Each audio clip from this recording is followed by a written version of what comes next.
마태복음 2장 1절부터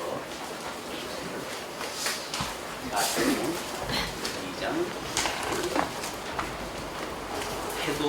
헤롯 왕 때에 예수께서 유대 베들레헴에서 나심에 동방으로부터 박사들이 예루살렘에 이르러 말하되 유대인의 왕으로 나시니가 어디 계시냐? 우리가 동방에서 그의 별을 보고 그에게 경배하러 왔노라 하니 헤롯 왕과 온 예루살렘이 듣고 소동한지라. 왕이 모든 대제사장과 백성의 서기관들을 모아 그리스도가 어디서 나겠느냐 물으니 이르되 유대 베들레헴이오니 이는 선지자로 이렇게 기록된 바 또 유대 땅 베들레헴아 너는 유대 고을 중에서 가장 작지 아니하도다. 내게서 한 다스리는 자가 나와서 내 백성 이스라엘의 목자가 되리라 하였습니다.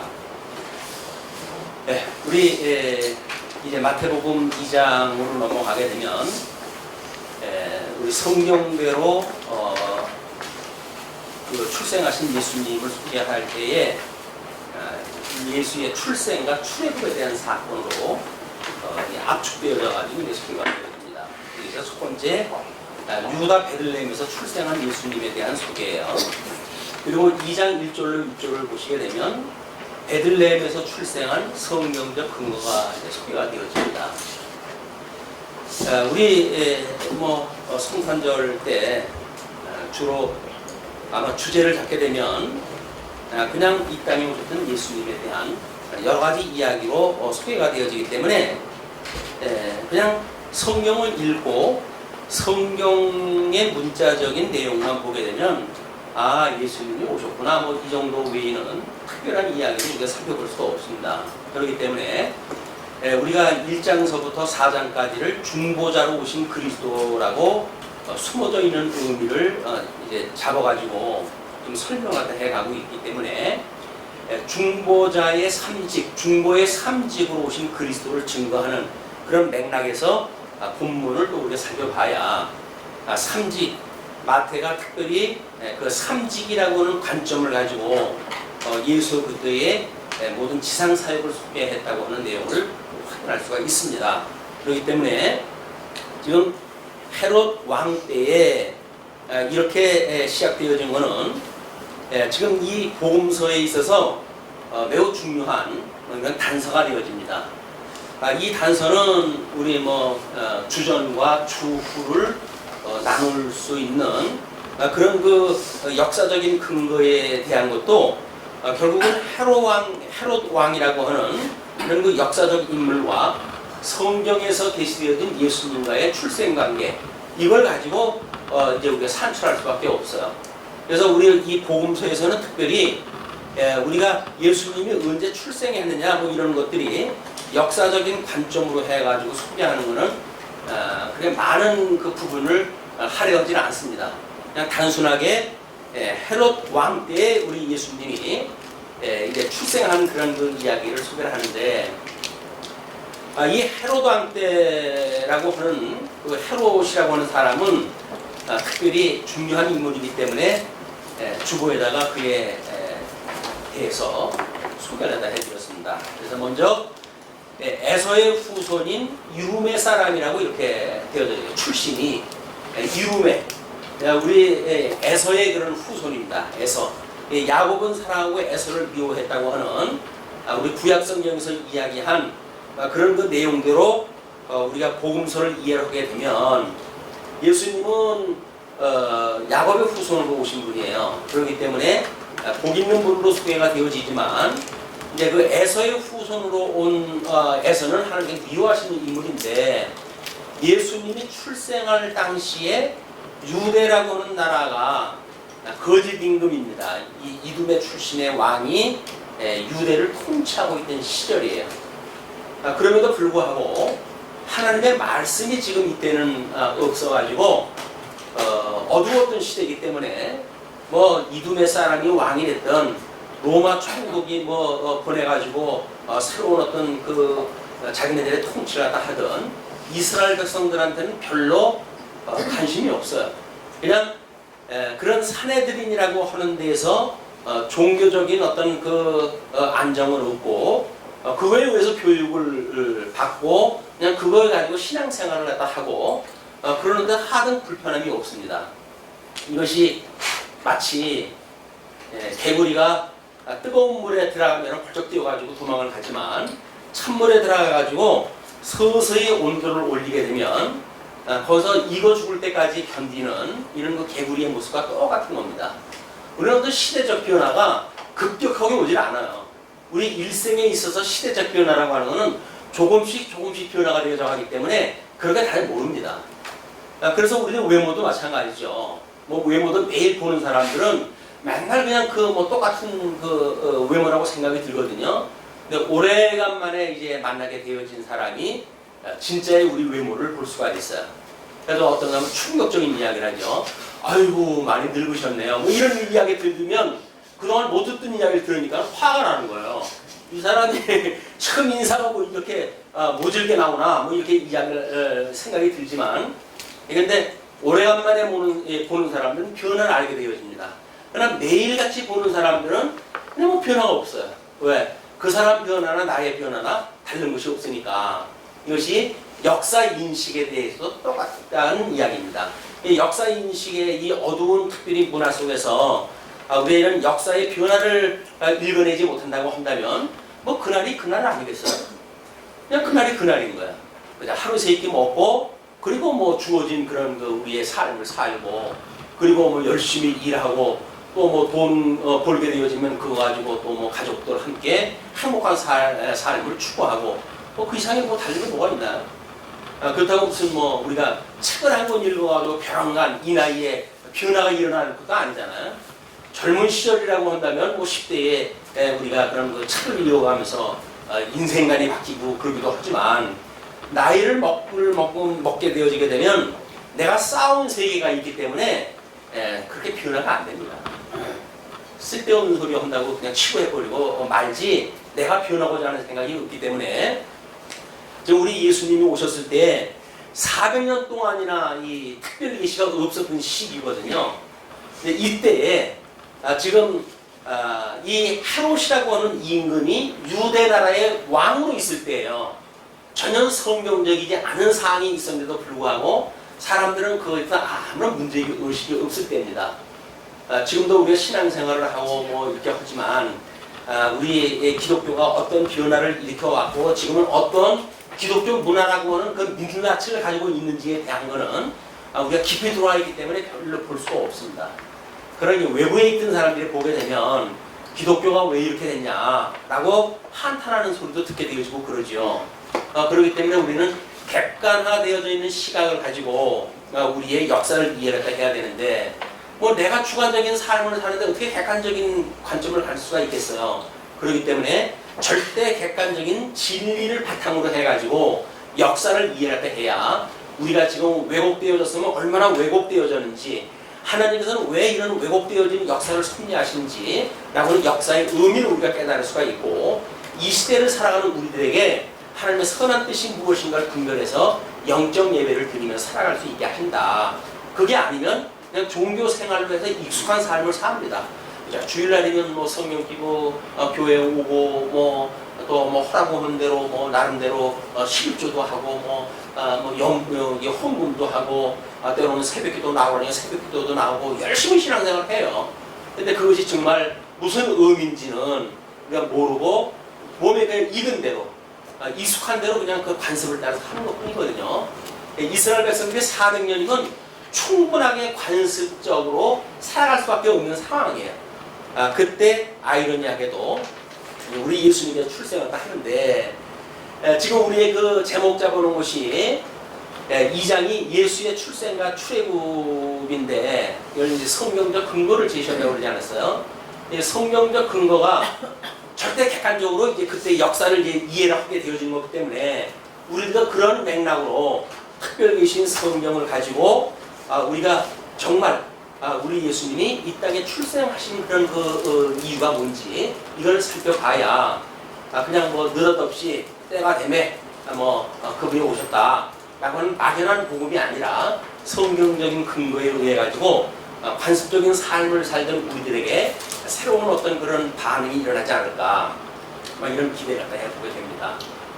성경을 통해서 이루어지는 이런 그 역사, 이런 그 역사야말로 절대 객관적인 시각을 가지고 역사를 이해하게 되어지고, 역사뿐만 아니라 우리의 삶도 우리가 이제 살펴볼 수가 있는 일이기 때문에 매우 중요한 관점의 그런 기점이라고 보여집니다. 자, 그러면 이제 그 유다 베들레헴에 출생하신 예수님의 성경을 갖다 했을 때 베들레헴에서 출생한 성경적 근거를 제시를 갖다 한 거예요. 근데 거기에 미가서 5장 2절 말씀을 인용 그 성경 구절을 이야기를 갖다 했습니다. 우리가 신약 성경을 보게 되면 구약 성경에 성경을 인용한 그 내용들이 많아요. 그런데 구약 성경은 장절이 없을 때입니다. 장절이 없기 때문에 그 말씀을 인용을 한다고 했을 때에는 그 문장에 대한 문구에 대한 인용은 끝나는 게 아니에요. 그 전후 좌우에 대한 어떤 맥락 일체를 인용한다고 하는 의미를 가지고 우리가 이걸 이해를 해야 되는 거예요. 이걸 자칫 우리가 뭐 성구 한 절을 가지고 묵상을 한다든지 이런 개념으로 익숙해지는데, 그는 이 성경을 파편화시키는 이런 아주 매우 잘못되어져 있는 근거가 되어지기 쉽습니다. 이때는 성경 그 절과 장으로 나뉘어져 있지 않던 시절이기 때문에 이분들이 무엇인가 한구 성경 구절을 제시했다는 이야기는 그 성경 구절이 가지고 있는 맥락을 소개한 거지 성경 구절 하나를 소개한 것이 아니다.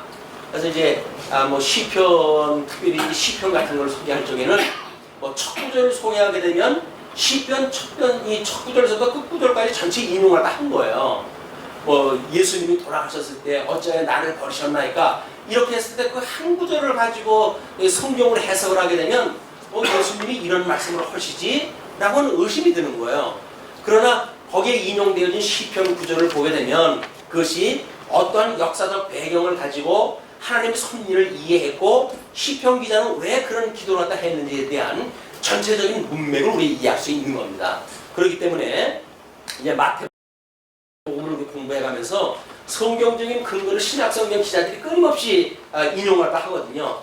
그럴 때 단순한 한 구절을 우리가 참고로 하시지 말고 그 구절이 중심으로 한 전후 좌우의 문맥을 우리 이해했다 하는 것이 필요하다. 그러면 미가서 5장 2절 한 구절을 소개했다고 해가지고 구절만 보면 안 되지 않겠어요?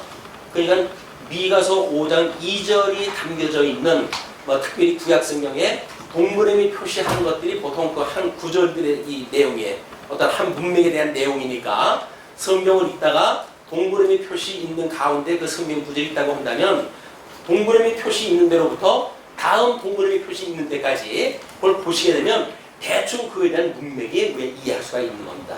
성경 구절은 그렇게 인용을 우리가 이해해야 된다. 이렇게 전제를 하면 좋겠어요. 왜냐하면 성경 구절 한 구절을 가지고 따지다 보게 되면 문자적으로 이해를 해야 되기 때문에 우리 이 성경 기자들이 답답하게 어떤 문자적으로 이해할 수 있도록 소개한 것이 아니거든요.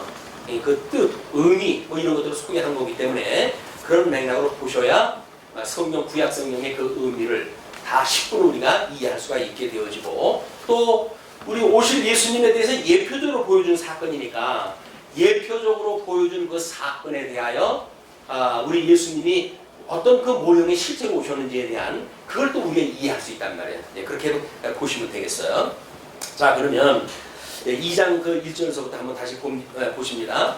헤롯 왕 때에 예수께서 유대 베들레헴에서 나심에 동방으로부터 박사들이 예루살렘에 이르러 말하되, 시사하는 바가 좀 있죠.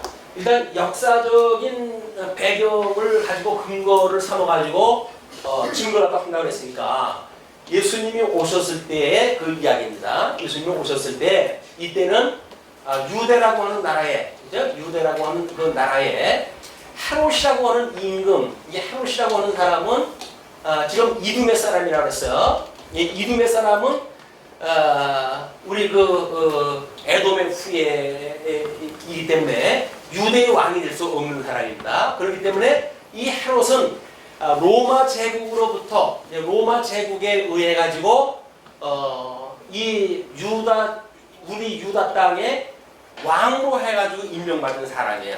이때는 로마 제국이 63년경서부터 BC 63년경서부터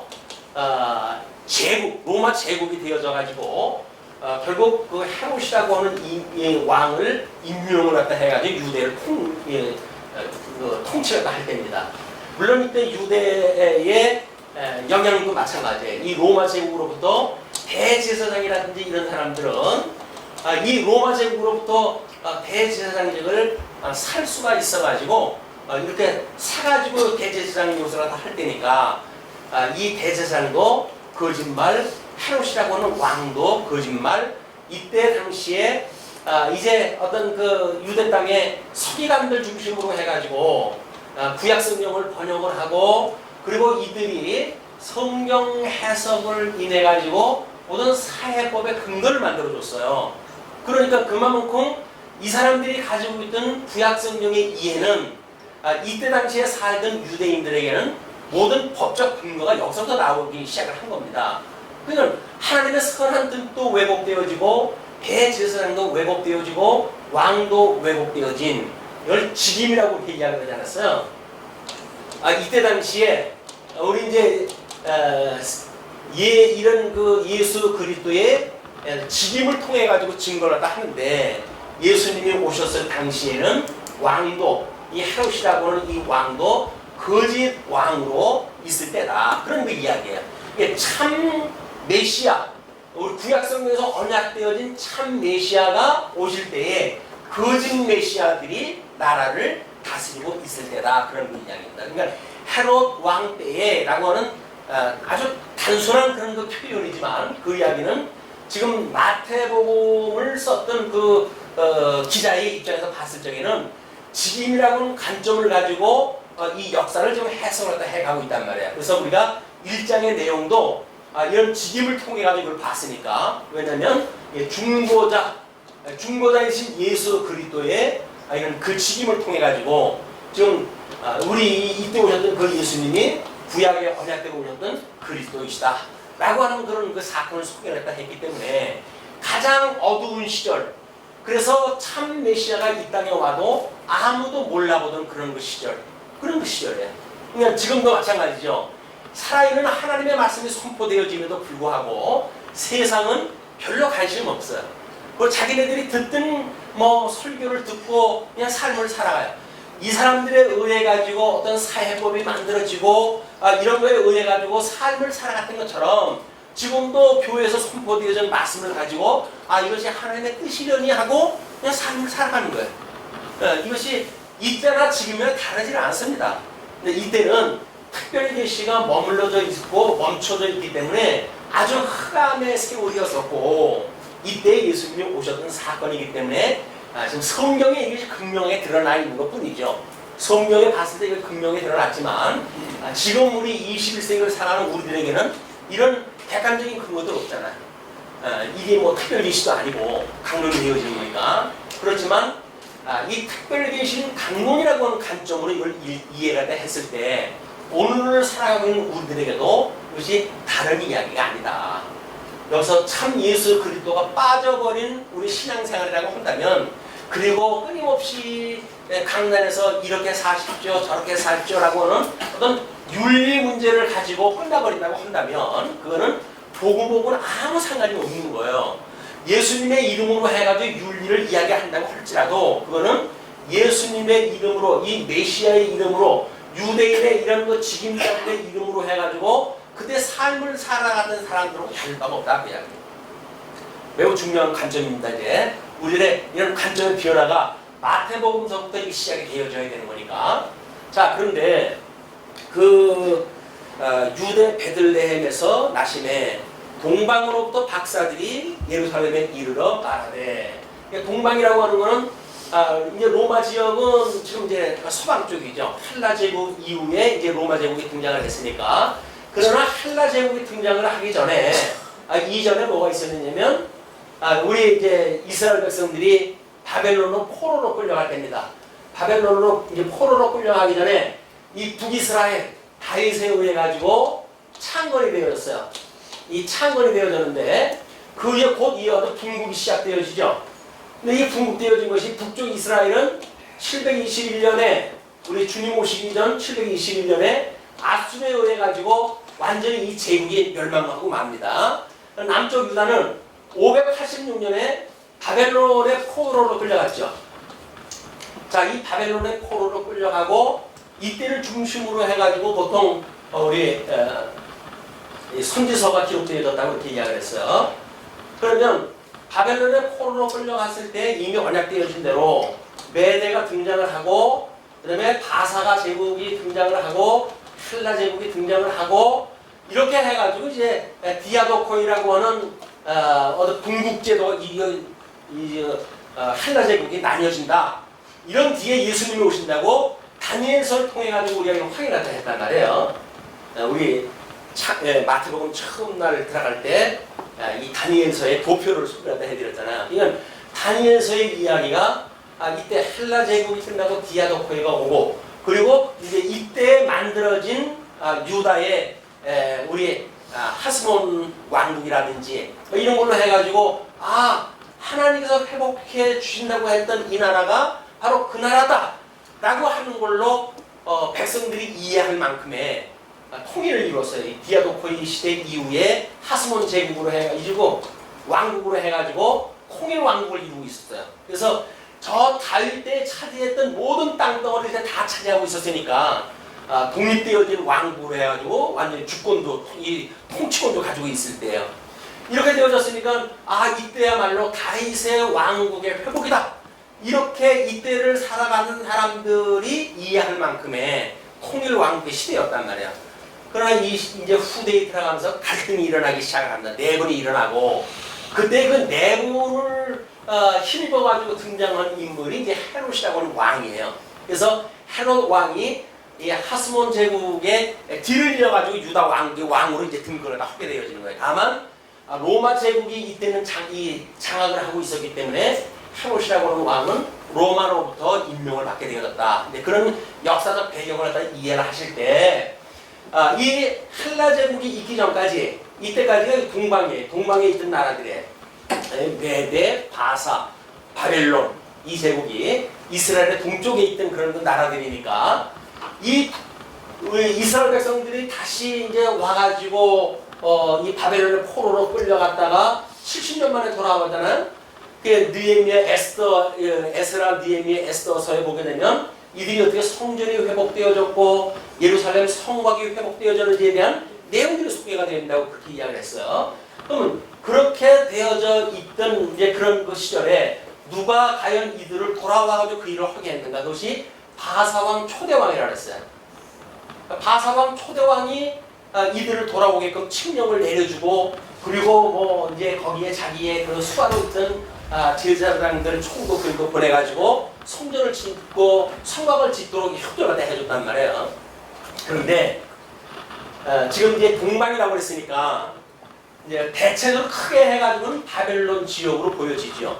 그러나 이 정치적으로 보게 되면 바벨론 제국 이후에 메대 제국이 등장을 했고 바사 제국이 등장을 했기 때문에 아마 이 바사 제국의 고레스라고 하는 임금이 이 바벨론 제국 바벨론 성을 무너뜨리고 거기에 초대왕으로 등장할 때 했을 때 다니엘이 고레스에 대한 오래전에 이미 이사야서 이때 이사야서가 등장할 때 했을 때 이때인데 이때의 고레스의 예언이 나와요.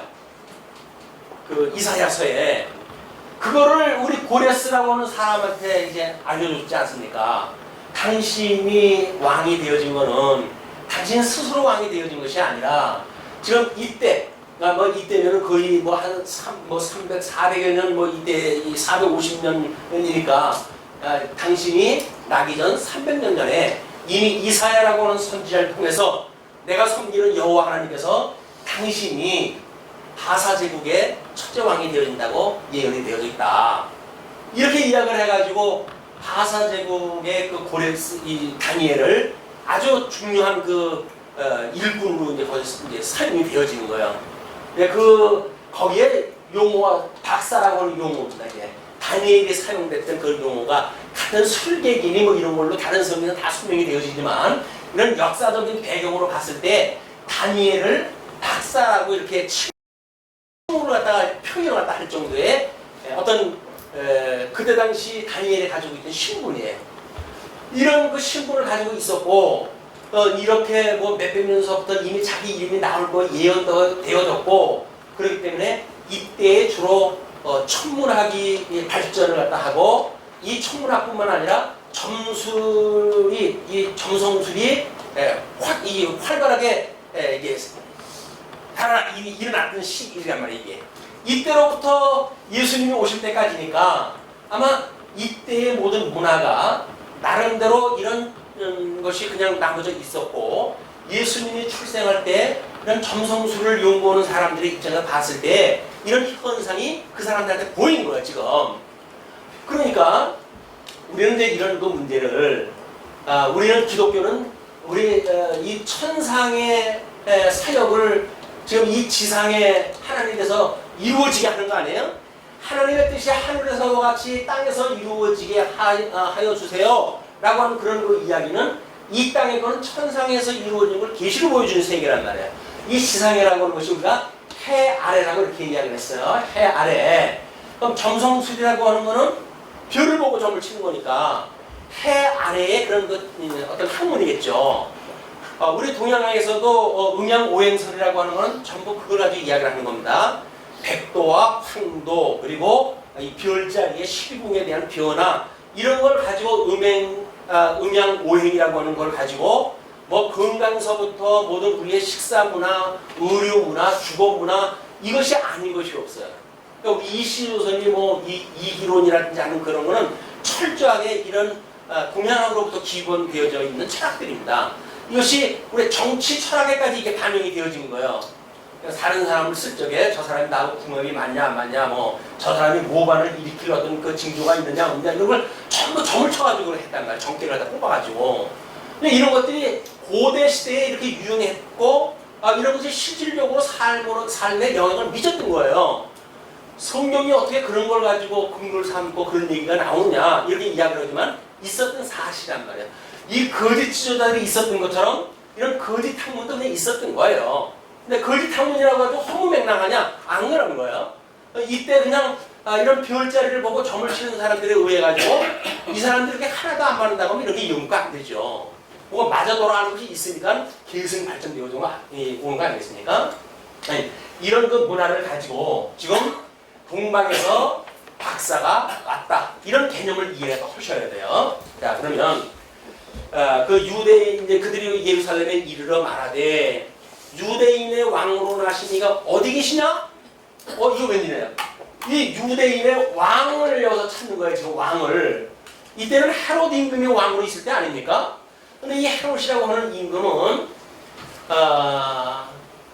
아주 오랜 시간 동안 이제 통치를 해왔는데 말년에 이 사람이 4년에 이제 죽게 되어지는데 그 죽기 한 2년 전까지만 하더라도 자기의 아내를 죽이고 자기의 두 아들을 죽일 만큼 왕위에 대한 그런 집착이 강한 사람이에요.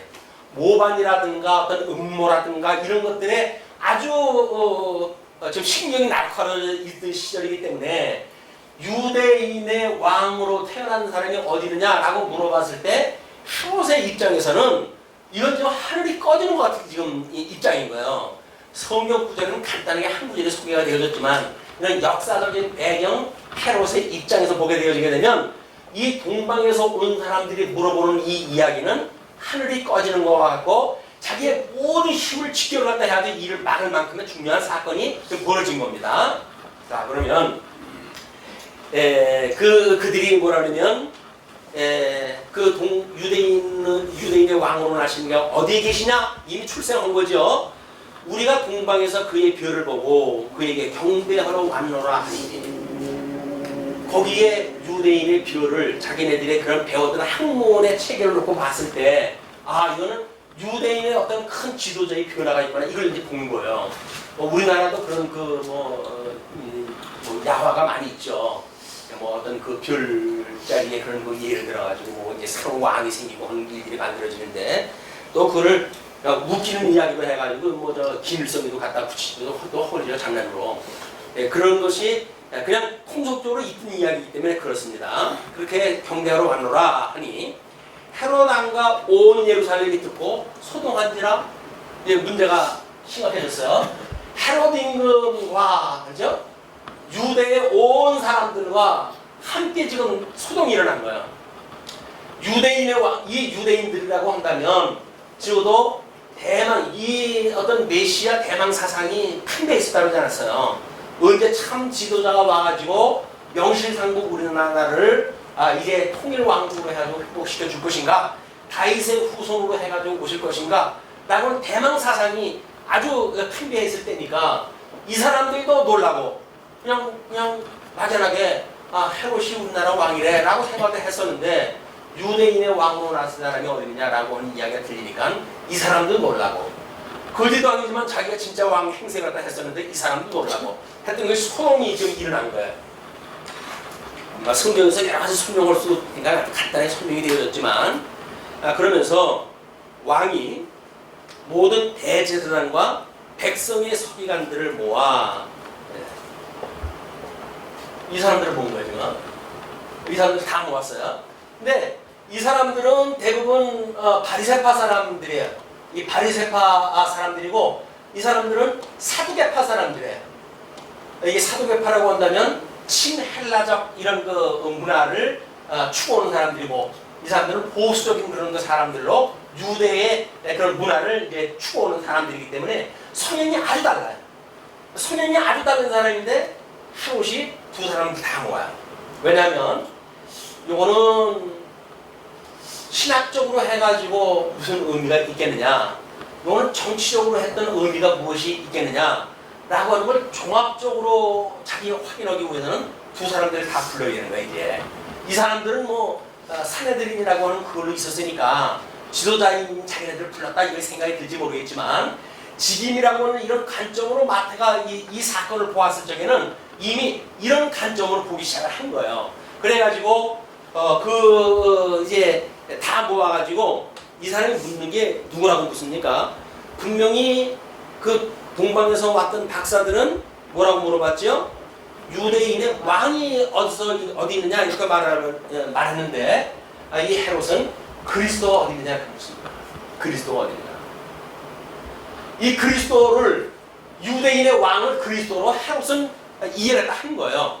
그래가지고 이들은 뭐 그리스도에 대한 거를 그렇게 반대하는 입장이니까 이 반대하는 입장에서의 그리스도를 이야기를 하고 이 사람들은 성경에 의하면 이 사람들이 온다고 이야기를 했으니까 이래가지고 관심 있는 이런 그 문제를 가지고 유대인의 왕이 어디냐 물어보지를 아니하고 그리스도가 어디에서 태어났냐라고 그걸 묻는 거예요.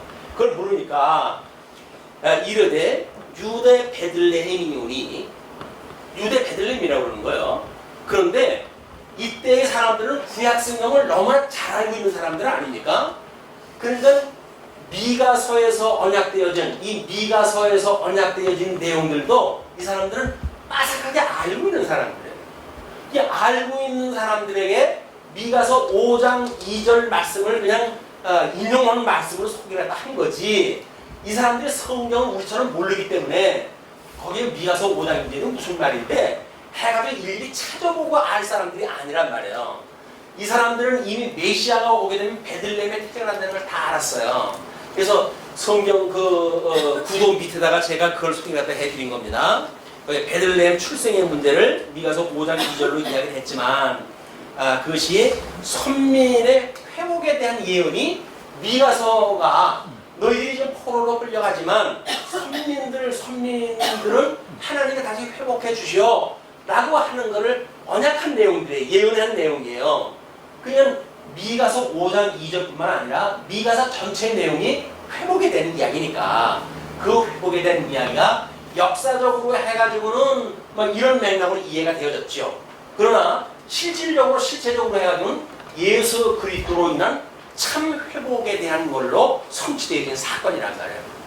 이 미가서 5장 2절은 유대, 이스라엘 언약 자손이라고 하는 이 다윗 왕국에 대한 것에 대한 육체적인 선민국가에 대한 예언이지만 이거는 첫째 아담에게 언약하셨던 것을 실체적으로 회복하시는 예수 그리스도의 사건으로 그게 소개되어진 거란 말이에요. 그렇게 이해를 하셔야 우리 이제 이쪽에서부터 아주 아담부터 시작되어진 하나님의 양대 언약으로부터 이 이야기를 출발을 갖다 해나갈 수가 있는 거예요. 자, 그러면서 5장 2절을 하기를 또 유대 땅 베들레헴아 너는 유대 고을 중에서 가장 작지 아니하도다. 내게서 한 다스리는 자가 나와서 내 백성 이스라엘의 목자가 되리라 하였음이니이다.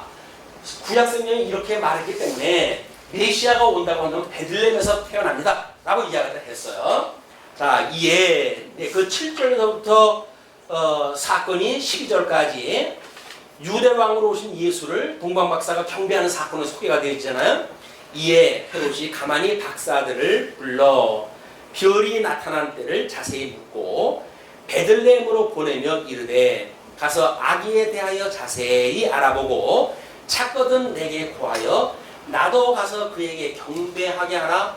이건 새빨간 거짓말이겠죠. 음모가 깔려져 있는 이게 악어의 눈물과 같은 아주 그런 겁니다. 그런 걸 잘 우리가 봐야 돼요. 아니 근데 그 말에 휩쓸려 가지고 말려들하기 쉽죠. 그러나 박사들이 왕의 말을 듣고 갈새 동방에서 보던 그 별이 문득 앞서 인도하여 가다가 아기 있는 곳에 위에 머물러 서 있느니라. 막 이런 걸 가지고 별이 어떻게 이렇게 움직여가지고 가다가 뭘 갔느냐. 우리가 별을, 이 달을 보고 가게 되면 뭐 1시간, 2시간을 걸어가도 맨날 그 자리에 그 달이 있던데 무슨 별이 자리를 잊지 않냐. 이런 걸로 이 문장을 이해를 하시면 안 돼요. 이 이야기는 뭐 특별한 방법으로 하나님께서 하지만 뭐 어떤 그런 해성을 작동을 갖다 하실 수도 있고 뭐 이렇게 해가지고 이 별을 연구한다고 하는 전문가들 입장에서 보게 되면 그걸 이해할 수 있는 방법으로 지금 하나님께서 보여준 거다. 이렇게 이해하시면 됩니다. 그러면서 이제 그들이 박사들이 이제 그렇게 있는지라 그들이 별을 보고 매우 크게 기뻐하더라. 왜? 그 동방에서부터 여기까지 왔을 때 꽤나 먼 걸음을 해서 온 거 아니겠어요? 왔는데 이제 그 뭐 예루살렘에 가는 걸 알아볼 수 있을까 해가지고 예루살렘에 와서 알아봤더니 거기엔 없고 뭐 다른 데로 가야 된다 그러니까 예루살렘으로부터 한 8km 정도 떨어져 있다고 그래요. 그러면 거기까지 오는 동안에 이제 이 별을 다시 본 거예요. 그러니까 이게 왕이 유대인의 왕이 태어나기 틀림없구나 라고 하는 계시를 또 이해하다 했겠죠. 그러니까 기뻐하는 거예요. 그냥 학문적 성취, 자기네들의 이런 어떤 계획에 의한 그런 성취는 다 포함되어 있는 개념으로 이해를 하시면 되겠죠. 그러면서 그들이 이제 11절에 집에 들어가 아기와 그의 어머니 마리아가 함께 있는 것을 보고 엎드려 아기께 경배하고 보배합을 열어 황금과 유황과 몰약을 예물로 드리라. 뭐 이제 이런 거 문제 때문에 보배합을 열었더니 뭐 드려야 될 그 선물이 3가지가 나왔잖아요. 그래서 동방 박사는 3명이라고 하는 교회의 전통이 만들어지기 시작한 거예요. 그래서 성탄절날 여기에 동방 박사 낙타 타고 오는 동방 박사를 그리면 3명을 그리기 시작한 것이 이 성육구절이 왜곡되어지고 그러는 거예요. 그러나 보배합 하나에서 꺼낸 것이 지금 3가지예요. 그 보배합은 한 사람 거에 실었겠죠. 그러나 박사들이라고 하는 걸로 봐도 복수는 틀림이 없어요. 그러니까 복수이면 틀림이 없지만 3명이라고 하는 근거는 없어요. 그래서 어떤 사람은 완전 수인 12명 정도 해야 되지 않느냐 뭐 이렇게 이제 제시하는 사람도 있고 그런데 인원수가 중요한 것이 아니에요. 지금 이 사람들이 가지고 온 이런 별자리, 이런 역사적 배경, 문화적인 배경, 학문적 배경 이런 걸 통해 가지고 지금 헤롯이 거짓 왕으로 있었을 때에 메시아를 예언했던 것을 이해했다고 하는 것이 매우 중요한 사건이고 이분들이 가져왔던 것이 지금 황금과 황금, 그 다음에 유황, 몰약 이 3가지예요. 그래서 나름대로 이제 성경 그 연구자들이 보니까 오리겐이라고 하는 사람도 이걸 봤을 때 황금이라고 하는 건 왕에 대한 그런 거를 이들이 보고 한 것이 아닌가. 그 다음에 이 유황이라고 하는 거는 이건 이제 향료거든요. 근데 이런 걸 보고 이거는 아마 신성에 대한 예수 그리스도의 신성에 대한 거를 증거하기 위한 선물이 아니겠느냐 이렇게 보기도 하고 이거는 예수 그리스도의 죽으심에 대한 왜냐면 이 몰약이라고 하는 거는 방부제 역할을 하는 거거든요. 그냥 이런 거를 갖다가 이제 준 것이 아니겠느냐 이렇게 이야기를 했어요. 네. 오리겐이라고 하는 아주 유명한 신학자입니다. 그런데 칼빈은 아마 그건 아닌 것 같다. 이건 왕에 대한 건 맞는 것 같고 이 유황도 아마 예수 그리스도의 죽으심에 대한 것이 아닐까 이런 그 이야기를 다 했고 근데 몰약은 예수 그리스도의 이제 사체에 대해서 이거를 사용했던 그런 것이 아니었을까 이런 용도로 해가지고 선물을 갖다 이해를 했어요. 왜냐면 마태복음에 밖에 없는 선물에 대한 것이 지금 우리는 마태복음을 이 중보자로 오셨던 이 직임을 통해 가지고 예수를 그리스도로 증거하는 것이니까 이 직임하고 상관없는 선물이 아닐 거란 말이에요. 라고 봤을 때 이 대제사장 제사직을 감당하는 거는 우리 이 몰약을 통해 가지고 이거를 우리 예수 그리스도의 제사직을 이야기할 수가 있겠죠. 왕직을 갖다 이야기했을 땐 맞아요. 이제 황금 이 황금이라고 하는 걸 가지고 우리는 예수 그리스도의 왕직에 대한 이걸 예표하는 선물로 우리가 볼 수가 있는 거예요. 그러나 이제 이 서기관들이 이야기했던 이 사람은 거짓 선지자들이니까 이 유황이라고 하는 것이 어떤 향이라고 하는 걸로 보았을 때 우리 예수 그리스도의 향기를 이야기를 하고 그러잖아요. 그러니까 복음을 말할 수 있는 사람들이 서기관들이 그 이야기를 해야 되니까 이 선지직에 대한 이런 거를 지금 하나님께서 이런 그 유황이라고 하는 걸 가지고 이거를 주신 것이 아닌가. 그러나 삼직이라고 하는 거를 맥락으로 봤을 때는 이렇게 이해할 수 있는 거예요. 그러나 이 삼직으로 보는 역사는 없어요 지금까지. 그냥 칼빈이 봤을 적에도 그냥 만약에 왕이냐 또는 죽으심이냐 또는 예수 그리스도의 죽으시고 사체에 대한 그 부활에 대한 그걸 갖다 이야기하는 거냐라고 하는 걸로 보았지 직임 중심으로 해서 이걸 본 것이 없는데 우리는 중보자로 오셨던 직임자로 이걸 보니까 이런 유형을 보인다. 그래서 이것이 어떻다 성경이 말하겠다 안 하니까 굳이 이래야 된다라고 하는 이유는 없어요. 다만 마태가 왜 이 세 가지의 선물을 언급을 했을까? 또 이분들은 왜 이런 예수님의 출생에 대하여 이 세 가지의 선물을 가지고 왔을까? 이런 걸 우리가 추론을 해볼 수가 있다 그 이야기입니다. 우리 선물을 사람한테 한다는 이야기는 보통 우리들한테 많은 그 고민을 갖다가 하게 만드는 일이 아니에요. 그분의 적성이라든가 그때의 상황이라든가 이런 걸 다 고려해가지고 선물을 갖다 해야 되기 때문에 선물이 쉽지 않습니다. 그러니까 이분들이 세 가지의 선물을 갖다 했을 적에는 분명히 그리스도에 대한 어떤 예표를 갖다 할 수 있는 이런 선물일 것이다 라고 하는 것이 가장 합리적으로 우리 성경을 추론할 수 있는 이런 그 세 가지로 우리가 이야기할 수가 있습니다. 자, 내 자랑하는 것 같은 건 지나가고 이제 그렇게 해서 그렇게 했을 때 예물로 드렸어요. 근데 그들은 꿈에 헤로데게로 돌아가지 말라. 이 12절서부터의 그 내용, 12절까지 헤로데게로 돌아가지 말라 지시함을 받아. 이때 꿈을 통해 가지고 이 사람들을 죽었어요. 꿈에 대한 건 해몽에 대한 거 아니에요?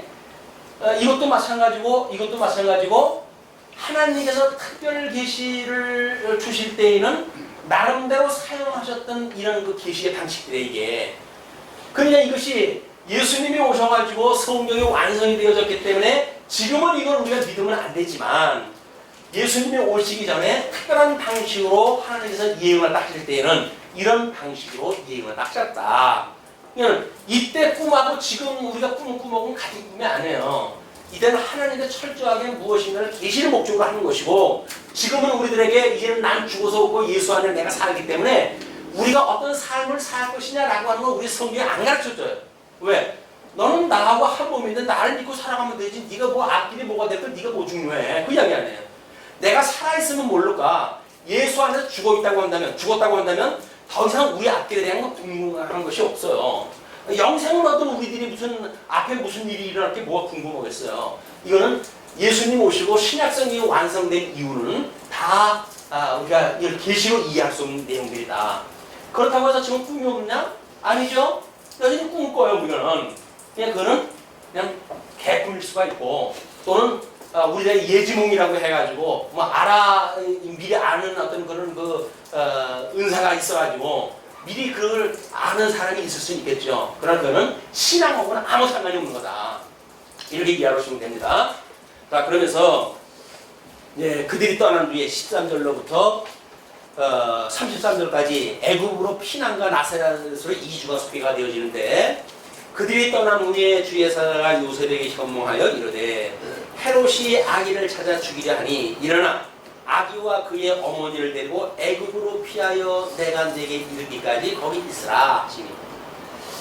내용이 조금 이제 좀 복잡하지만 이 누가복음에 의할 것 같으면 난지 8일 만에 예루살렘 성전에 가가지고 규례를 행하게 되어져요.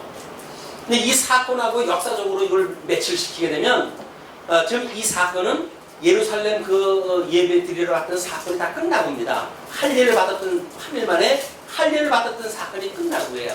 그런 걸로 이제 이해를 하셔야 돼요. 그래서 그런 거 현몽을 했을 때 그다음에 나는 것이 그 왕이 어디에서 나느냐 해가지고 출생을 갖다 물어봤잖아요. 그러니까 예수 그리스도가 마귀관에 누웠을 때에 동방 박사들이 가가지고 경배했다고 하는 그림들은 맞지 않는 거예요. 성경대로 이미 출생이 다 되어졌고 여기 찾아가는 것이 어디로 찾아가게 되면 집으로 찾아가게 되어지거든요. 그렇기 때문에 그렇습니다. 그렇기 때문에 그 실전에 집에 들어가 이렇게 이야기가 됐죠. 마구간에서 한 거 아닙니다. 그냥 이 주거하고 있는 집으로 찾아간 거예요. 그러니까 그만큼 시간적인 어떤 차이가 있다는 거예요.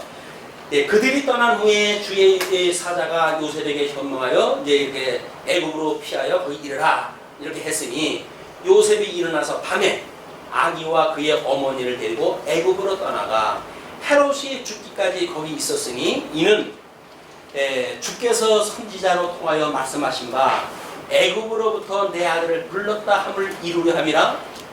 호세아 7장 1절에 보게 되면 호세아 7장 1절에 보게 되면 그 이야기가 나온 거예요. 왜 하나님께서 이스라엘 백성들 아브라함에게 언약했던 언약 자손을 애굽에다 집어넣어가지고 400년 동안이나 종로설 갖다 했었고 그리고 출애굽을 갖다 한 뒤에 광야 생활을 갖다 하게 하셨는가 라고 하는 이런 역사에 대한 설명을 하기를 하나님께서 너희들을 이 애굽에서 너희들을 불러낸 것이 너희를 사랑하기 때문에 불러냈다는 거예요. 그럼에도 불구하고 그 사랑하시는 하나님을 너희들에게 모반하고 배반하고 그래서 바벨론 포로로 끌려가지 않았느냐. 그러나 너희들을 다시 하나님께서 회복해 주실 거야 라고 하는 걸 예언했던 거를 성경적 근거로 제시를 하는 거야. 자, 그러면서 이제 그렇게 내 아들을 불렀다 함을 이루려 하심이라. 이에 헤롯이 박사들에게 속은 줄 알고 심히 노하여 사람을 보내어 베들레헴과 그 모든 지경 안에 있는 사내 아이를 박사들에게 자세히 물어본 그때를 기준하여 2살부터 그 아래로 다 죽이니.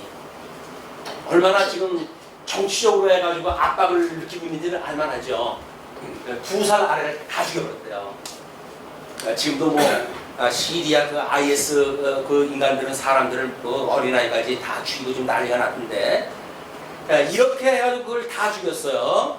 그래서 이렇게 다 죽였는데 이것 또한 이에 선지자 예레미야를 통하여 말씀하신 바 라마에서 슬퍼하며 크게 통곡하는 소리가 들리니 라헬이 그 자식을 위하여 애곡하는 것이라.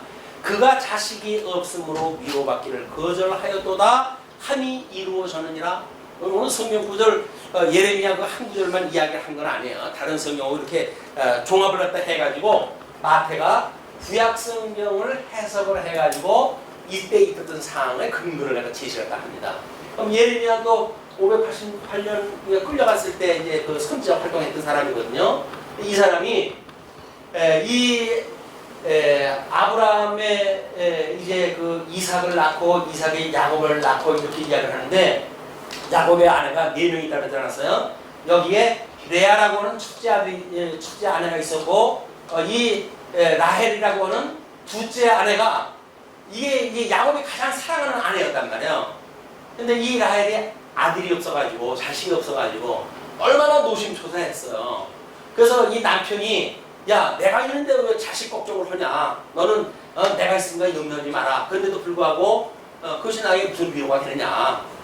이 껍데기들도 다 자식 새끼 낳고 그러는데 나만 없어가지고 이게 무슨 꼴이냐 해가지고 자기의 몸종을 이제 넣어가지고 뭐 아들도 없고 별별 수다 쓰잖아요. 그리고 나중에 이제 그 요셉과 베냐민이라고 하는 두 아들을 이제 얻게 되어집니다. 이렇게 하는데 베냐민을 낳을 때 이 사람이 죽어요. 그래가지고 여기서 이야기하는 그 지역에 장사를 지내게 되어집니다. 그런데 그 지역이 이 바벨론의 포로로 끌려갔을 때 1차적으로 집결지예요. 그러니까 집결지. 라헬의 무덤이 있는 곳이 이 집결지이기 때문에 아이들이 다 죽는 그런 그 상황을 바벨론 백성들이 포로로 끌려갔을 때 얼마나 파란만장한 일이겠어요. 그걸 남아있는 사람들은 울고 물고 뭐 그랬을 것이고 포로로 끌려가는 사람들 뒤를 돌아다보면서 얼마나 이제 이 울부짖고 그랬겠습니까? 그런 역사적인 배경과 그 다음에 라헬이 이 아들이 없어가지고 그랬던 그 비극의 역사와 이거를 언약자손이라고 하는 그 맥락으로 믹서를 한 거예요. 그래가지고 지금 이 라마에 있었던 사건을 근무로 제기를 한 겁니다. 그러니까 그렇게 거절해도 남이 이루어졌느니라 라고 하는 이야기를 한 거예요. 그러면서 19절로 23절 예언대로 나사렛으로 귀야만을 또 소개합니다. 자, 헤롯이 죽은 후에 금방 죽었어요. 2년, 이 사건이 있고 2년 만에 죽어버렸어요. 그러니까 예수님의 출생한 사건을 보통 BC 6년을 갖다 이야기를 합니다. BC 6년경. 왜냐면 BC 4년에 헤롯이 죽은 걸 보아가지고는 이 1년의 사건이 있으려고 한다면 1년 내지 2년이 있지 않았을까. 그래서 예수님의 출생을 6년으로 보는 거예요. 근데 BC가 이게 우리 예수님이 오시기 전이라고 하는 뜻 아니겠어요? 그리고 예수님이 오신 역사를 이야기하는 것이 AD란 말이에요. 그러면 이것이 어떤 1년이 됐든 0년이 됐든 이렇게 이제 기원이 돼야 되는데 후대에 그 달력을 만들면서 이걸 갖다 이제 계산했다고 하는 사람이 착오가 일어났어요.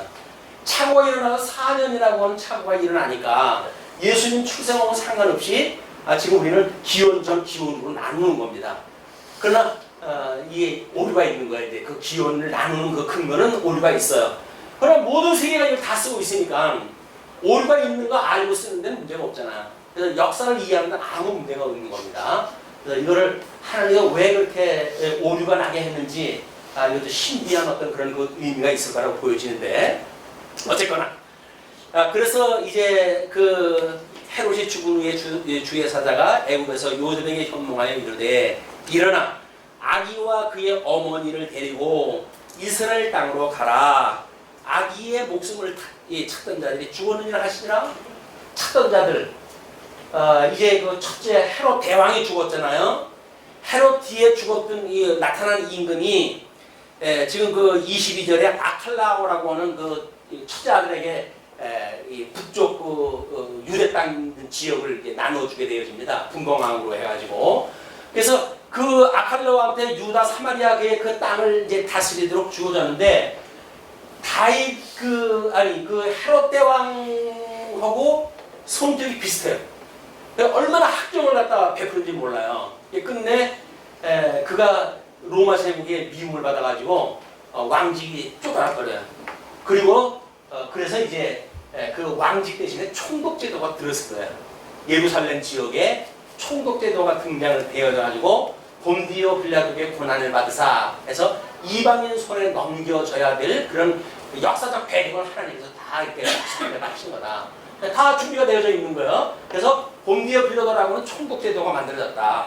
그리고 분봉왕 제도가 그쪽에는 없어요. 나머지 두 지역에는 분봉왕이 이제 승리를 해가지만 자 그러면서 이런 걸 설명하려면 조금 길게 했으면 좋겠지만 역사 설명이 아니니까 그래서 요셉이 일어나 아기와 그의 어머니를 데리고 이스라엘 땅으로 들어가니라. 그러나 아칼라오가 그의 아버지 헤롯을 이어 유대의 임금됨을 듣고 거기로 가기를 무서워하더니 그때 뭐 수많은 사람들을 죽이고 그랬어요. 자기 아버지 뒤를 이어가지고 우리 김정은이가 사람들 막 죽이고 그러는 거 왜 그래요? 자기 어떤 그 지금 그 전통성에 대한 걸 강조하기 위해 가지고 사람들 막 죽이고 공포정치를 해가는 거예요. 마찬가지로 이때도 이렇게 자기 아버지 손앙을 따라가지고 사람들을 죽이고 하는 공포의 그런 그 시대가 왔었는데 뭐 어린아이를 죽인 것이 수도 없다고 합니다. 그의 아버지 헤롯을 이어가지고 유대 임금됨을 듣고 거기로 가기를 무서워하더니 이 소문을 다 듣잖아요. 애굽에서 지금 뭐 유대로부터 그 애굽의 이스라엘 백성들이 거주하던 지역까지 보통 한 180km 정도가 떨어졌다고 그러는데 그때는 유대의 광복을 기다리고 있었던 사람들이 거기서 아주 촌을 이루고 유대인 촌을 이루고 살았을 정도로 다수가 있었다고 그럽니다. 회당도 있고 그래가지고 신앙생활을 나름대로 그렇게 해가고 있던 사람들이기 때문에 거기에서 그냥 살면 좋겠는데 또 하나님께서 가라는 거 이쪽으로. 근데 들리는 소문을 듣자니 갔다가 이거 큰 변나겠는데 해가지고 지금 공포를 느끼고 있는 겁니다. 그러면서 임금됨을 듣고 거기로 가기를 무서워하더니 꿈에 지시하심을 받아 갈릴리 지방으로 떠나가 나사렛이라는 동네에 가서 사니 이는 선지자로 하신 말씀에 나사렛 사람이라 칭하리라 하심을 이루려 함이라라. 이렇게 되는데 다른 거는 성경 인용 구절이 성경 연구자들이 보니까 전부 뽑을 수가 있잖아요. 근데 나사렛 사람이라 칭하리라 하심이라고 하는 어떤 적시한 내용이 없어요. 성경 구절에. 어떤 사람은 나사렛이라고 하는 사람이 줄기라고 하는 뜻을 가지고 있으니까 다윗의 줄기로부터 뭐 이렇게 해가지고 나사렛에서 태어난다 해서 주보에다 성경 구절을 소개갖다 해드렸죠. 그것이 뭘로 소개갖다 해드렸나요? 그 나사렛 사건을 이사야서 11장 1절 말씀을 소개해드렸죠. 그걸 근거로 제시하는 거야. 그럼 어떤 사람은 아니다. 뭐 그렇게 뭐 해석을 하는 건 너무 지나치다. 나시린이라고 하는 그런 어원이 같은 걸로 비슷한 걸로 보아서 나시린이라고 하는 뜻을 가졌을 것이다. 이렇게 이야기를 해요. 근데 여기서 이야기하는 선지자로 하신 말씀이라고 하는 선지자가 단수가 아니에요. 그런 걸로 보아가지고는 어떤 한 명을 적시하는 사건이 아니다. 그는 선지자들이 나사렛이라고 하는 그런 동네가 천시를 받듯이 이제 자기의 고국에서 이 복음을 증거하는 선지자들이 얼마나 천시를 당할 것인지에 대한 것을 지금 이야기한 거기 때문에 나사렛의 그런 출신이다 라고 하면 천한 천시 받을 걸 이미 예고한 거다. 근데 이런 것 뜻으로 설명하는 것이 요즘 와가지고 대세를 갖다 이루게 되어집니다. 왜냐면 예수님이 우리 이제 돌아가실 때 우리 베드로가 환영에 갔을 때 여자 시녀들이 묻잖아요. 너도 저 나사렛 사람하고 같은 편 아니냐? 이렇게 가지고 예수 그것을 비하시키는 표현이 뭐냐면 나사렛 예수라고 하는 표현이에요. 그리고 예수님이 이제 승천하시고 교회 시대 때에 사도행전에 보게 되면 이 예수 믿는 사람들을 나사렛 사람들이라 이렇게 표현을 해요. 그러니까 천시 받는 사람들의 대명사를 이야기하는 거예요 지금. 이런 걸로 보는 것이 대서로 보니까 여기서 그것이 어디에 지금 성경 구절에 있느냐 라는 한 구절을 본다고 하는 그 의미는 성경 해석상 매우 나쁜 예예요. 성경 구절을 한 구절만 뽑아가지고 예화를 보는 것은 성경 해석의 가장 나쁜 예다. 뭐예요? 전체적인 의미, 구조적인 이해라는 걸 가지고 해석이 되어져야 참다운, 이건 예표로 보여준 거니까 우리가 이 실체적인 예수 그리스도에 대한 사건을 이해할 수가 있지. 성경 구절 하나 가지고 여기다 인용을 하고 하는 그런 별로 바람직한 이야기 아니다. 오늘서부터 우리는 신약성경에 나오는 모든 그런 구약성경의 인용 이런 것들은 이런 적어도 단원 아니면 뭐 책까지 하면 더 좋겠지만 그거 읽으려고 하면 본문보다 그거 읽다가 시간 나가고 뭐 읽다고 하는지 모르니까 그런 거는 참고하다 하실 때 구조적으로 이해하는 것이 너무 중요하다. 이거는 양대원약이라고 하는 우리들의 이런 구조의 틀이 없으면 또 이해할 수가 없어요. 왜? 우리가 여기서부터 창건이 예수 그리스도의 출생에 대한 문제, 이 고난에 대한 문제, 여기서 예수 그리스도의 이 바벨론 폴로 끌려가고 죽으심에 대한 문제, 회복에 대한 역사가 예수 그리스도의 부활에 대한 문제, 이것이 언약자손이 어떻게 되어질 건가를 지금 보여준 것이다. 근데 이 구절을 보니까 이런 이해가 되지만 성경 구절을 하나 가지고 이렇게 이해하고 하는 사람들한테 이해가 안 됩니다. 구조적으로 보는 우리들에게만 이제 부익부의 현상이 일어날 거예요. 신약성경을 이해하는데 더욱 풍성한 이해를 할 수가 있는 기반을 우리 하나님이 주셨다고 보여집니다. 그래서 더 우리 하나님의 정말 아주 우리가 너무나 분명하게 드러날 수 있는 이런 계시의 이런 은혜를 깨닫는 시간이 되어졌으면 좋겠습니다. 이런 은혜로 흩어져는 한 주 동안도 이 말씀으로 이동할 양식을 삼으시고 심령의 평강 누리면서 살기를 비면서 말씀을 주시겠습니다. 기도하시죠.